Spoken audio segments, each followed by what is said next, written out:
क्वचित येणारा दुर्मिळ असा योग म्हणजे गुरुपुष्यामृत योग. गुरुवारी जेव्हा पुष्य नक्षत्र येते त्यावेळेला गुरुपुष्य योग हा तयार होत असतो आणि अत्यंत खास दुर्मिळ असा हा सुवर्णयोग मानला जातो. यंदा गुरुपुष्यामृत योग हा गुरुवारी 23 एप्रिलला आलेला आहे. या दिवशी आपल्याला काही चुका या अजिबात करायच्या नाहीत, अन्यथा माता लक्ष्मी आपल्या घरातून नाराज होऊन निघून जाते. कोणत्या चुका आपल्याला करायच्या नाहीत याचीच संपूर्ण माहिती आपण आजच्या या व्हिडिओमध्ये पाहणार आहोत. व्हिडिओला सुरुवात करण्याअगोदर तुम्ही जर चॅनलवरती नवीन असाल आणि पहिल्यांदाच माझे व्हिडिओ पाहत असाल तर चॅनलला सबस्क्राईब करा. व्हिडिओ माहितीपूर्ण वाटला, व्हिडिओ आवडला तर व्हिडिओला लाईक करा आणि हाईपसुद्धा नक्की द्या. आपले नशीब बदलवणारा, दारिद्र्य दूर करणारा, आपली आर्थिक स्थिती सुधारवणारा योग म्हणजे गुरुपुष्यामृत योग. गुरुपुष्यामृत योग हा एक खास आणि अत्यंत दुर्मिळ योग मानला जातो. आपण जर या दिवशी कोणतेही काम सुरू केले तर ते पूर्णत्वाला जाते अशी सुद्धा मान्यता आहे. गुरुवार हा गुरुग्रहाच्या अंमलाखाली असणारा दिवस आहे. गुरुग्रह हा सर्व ग्रहांचा राजा आहे आणि पुष्य नक्षत्र हे सर्व नक्षत्रांमध्ये श्रेष्ठ आहे. गुरुवारी जेव्हा पुष्य नक्षत्र येते त्यावेळेला गुरुपुष्यामृत योग हा तयार होत असतो. ईश्वराचा आशीर्वाद प्राप्त करण्यासाठी, ईश्वराला प्रसन्न करण्यासाठी गुरुपुष्यामृत योग हा अत्यंत उत्तम असतो. खूप कमी आणि क्वचित येणारा असा हा गुरुपुष्यामृत योग असतो. या दिवशी लक्ष्मीची विधिवत पूजा करणे हे सुद्धा अत्यंत शुभ आणि फलदायी असते. अशा या गुरुपुष्यामृत योगावरती काही चुका करणे मात्र आपल्याला कटाक्षाने टाळायचे आहे, नाहीतर आपल्याला आपल्या पूजेचे कोणतेही फळ मिळणार नाही. कोणत्या चुका आपण करू नयेत तर हे आपण पाहणारच आहोत. पण त्या अगोदर या गुरुपुष्यामृत योगावरती आपल्याला काही कामे ही आवर्जून करायची आहेत. या दिवशी आपल्याला सकाळी लवकर उठायचं आहे. उठल्यानंतर आपल्याला स्नान करायचं आहे. स्नान करताना आंघोळीच्या पाण्यामध्ये आपल्याला 4 थेंब गंगाजल टाकायचे आहे. जर आपल्याकडे गंगाजल नसेल तर आपण थोडीशी हळद आंघोळीच्या पाण्यामध्ये टाकून त्या पाण्याने स्नान करायचं आहे. त्यानंतर स्वच्छ वस्त्र आपल्याला परिधान करायचं आहे. आपला जो उंबरठा आहे, मुख्य दरवाजा आहे, तर तो स्वच्छ करायचा आहे. आपल्या उंबरठ्यावरती आपल्याला पाणी शिंपडायचं आहे. कारण आपला जो उंबरठा आहे तर त्या ठिकाणी पितरांचं स्थान असतं. आपण जेव्हा आपल्या उंबरठ्यात पाणी शिंपडतो त्यावेळेला आपले पितर हे पाणी ग्रहण करतात आणि ते संतुष्ट होतात. त्यामुळे उंबरठ्यावरती पाणी शिंपडायचं आहे. त्यानंतर आपला जो मुख्य दरवाजा आहे तर त्यावरती स्वस्तिक काढायचं आहे. कुंकू ओले करून आपण त्या कुंकवाने स्वस्तिक काढू शकतो किंवा थोडीशी हळद ओली करून हळदीने स्वस्तिक काढलं तरी सुद्धा चालेल.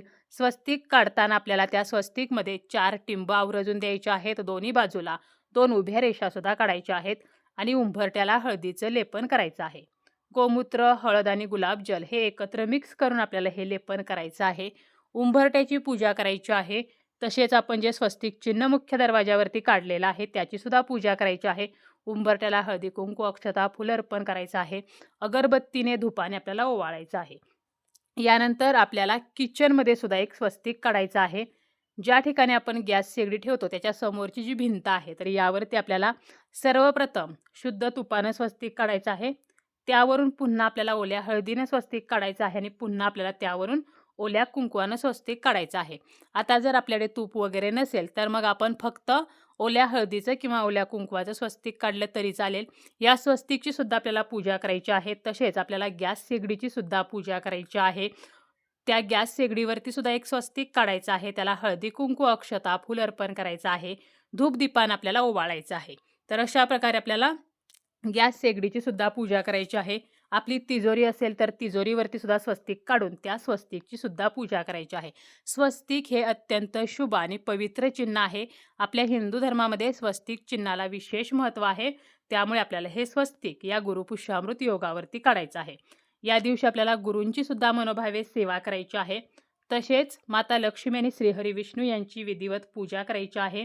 आपल्या कुलदेवीला आपल्याला या दिवशी कुंकुमार्चन आवर्जून करायचं आहे. तसेच अन्नपूर्णा देवीला सुद्धा आपण कुंकुमार्चन करू शकतो किंवा अक्षतार्चन करू शकतो. म्हणजे तांदूळ जे आहेत तर ते आपण अर्पण करू शकतो. आपल्याकडे श्रीयंत्र असेल तर श्रीयंत्रावरती सुद्धा आपल्याला कुंकुमार्चन करायचं आहे. तसेच आपण या दिवशी माता लक्ष्मी समोर अखंड दिवा सुद्धा लावू शकतो. या दिवशी आपल्याला 16 वेळेला महालक्ष्मी अष्टकम जे आहे तर त्याचं पठण करायचं आहे. त्याचप्रमाणे विष्णू सहस्रनामाचं सुद्धा पठण करायचं आहे. श्री सुक्तमचे सुद्धा आपण या दिवशी पठण करू शकतो. तसेच कनकधारा स्रोताचे पठणसुद्धा आपण या गुरुपुष्यामृत योगावरती करू शकतो. कारण आपण या योगावरती कोणतीही जरी सेवा केली तरी सुद्धा ही सेवा दीर्घकाळ टिकते. याची आपल्याला संपूर्ण फळ मिळते. त्यामुळे आपल्याला जास्तीत जास्त उपासना, जास्तीत जास्त मनोभावे सेवा, पूजा ही आपल्याला या दिवशी करायची आहे. आपल्या गुरूंची कृपा आपल्याला प्राप्त व्हावी म्हणून आपल्याला गुरूंची सुद्धा जास्तीत जास्त सेवा जी आहे तर ती करायची आहे. सोने हे शुद्ध, पवित्र, अक्षय असते म्हणून शक्य असेल तर गुरुपुष्यामृत योगावरती थोडे का होईना सोने जे आहे तर ते सुद्धा खरेदी करायचे आहे. जास्तीत जास्त पुण्य पदरात पाडून घेण्याचा अत्यंत दुर्मिळ योग म्हणजे हा गुरुपुष्यामृत योग. परंतु या दिवशी आपल्याला जर काही चुका जर आपल्याकडून नकळतपणे झाल्या तर मात्र याचे कोणतेही फळ मिळत नाही. म्हणून काही चुका करणे सुद्धा आपल्याला या दिवशी टाळायचं आहे. जसं की या दिवशी कोणालाही पैसे देऊ नयेत. एखाद्या व्यक्तीने कितीही मागितलं तरी उधार पैसे कोणाला देऊ नयेत. आपले सोन्याचे दागिने सुद्धा या दिवशी चुकूनही दुसऱ्यांना देऊ नयेत. तसेच आपल्याला या दिवशी मांसाहार टाळायचा आहे. मांसाहार अजिबात करायचा नाही. अन्नाचा सुद्धा अपमान करायचा नाही. आपल्या ताटामध्ये जे अन्न येते तर ते आपल्याला व्यवस्थित खायचं आहे. अन्नाचा कोणत्याही प्रकारे अपमान, अनादर करायचा नाही. कारण अन्नाचा अपमान म्हणजे अन्नपूर्णेचा अपमान असतो. तसेच कोणालाही अपशब्द बोलणे, शिवीगाळ करणे, कोणाचाही अपमान करणे या गोष्टीसुद्धा आपल्याला टाळायच्या आहेत.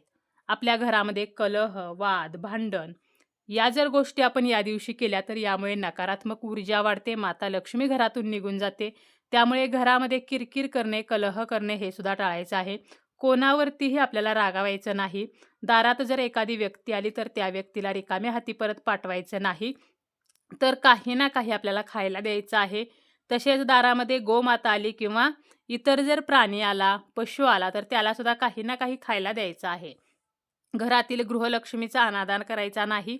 त्याचप्रमाणे या दिवशी गुरुवार असल्यामुळे केस धुवायचे नाहीत, फरशी पुसायची नाही, घराची साफसफाई करायची नाही. कारण यामुळे आपला गुरुग्रह कमजोर होतो. काळ्या रंगाचे वस्त्र परिधान आपल्याला या दिवशी करायचं नाही. त्याचप्रमाणे नखे कापणे, केस कापणे, चामड्याच्या वस्तूंचा वापर करणे हे सुद्धा आपल्याला टाळायचं आहे. या दिवशी आपण सोन्याची खरेदी करत असतो. परंतु सौभाग्यवती महिलांनी नवीन सोन्याचे दागिने किंवा नवीन कपडे घालणे हे आपल्याला टाळायचं आहे. या दिवशी दिवसा झोपू नये. प्रदोष काळी म्हणजे सायंकाळच्या 3 सांजेच्या वेळेला घरामध्ये झाडू मारू नये. त्याचप्रमाणे आपल्या घरातील धने, लवंग, वेलची, त्याचप्रमाणे तेल असेल तर या ज्या वस्तू आहेत तर त्या या दिवशी कोणालाही देऊ नयेत. या दिवशी इतरांसाठी अजिबात खरेदी करू नये. म्हणजे आपले जर एखादे नातेवाईक असतील किंवा मित्रांपैकी कोणी असेल आणि त्यांना जर आपण एखादी वस्तू खरेदी करून देण्याचा विचार करत असू तर गुरुपुष्यामृत योगावरती त्यांच्यासाठी कोणतीही वस्तू खरेदी करू नये. तसेच या दिवशी आपल्या घरातील झाडू जो आहे तर तो इतरांना दिसू देऊ नये. त्यामुळे झाडू इतरांना दिसेल म्हणजे बाहेरच्या व्यक्तींना दिसेल अशा प्रकारे ठेवायचा नाही. आपण जी पूजा करतो यामध्ये सुकलेल्या फुलांचा किंवा तुटक्या-फुटक्या खंडित वस्तूंचा आपल्याला वापर करायचा नाही. तर अशा काही अगदी छोट्या-छोट्या चुका आहेत.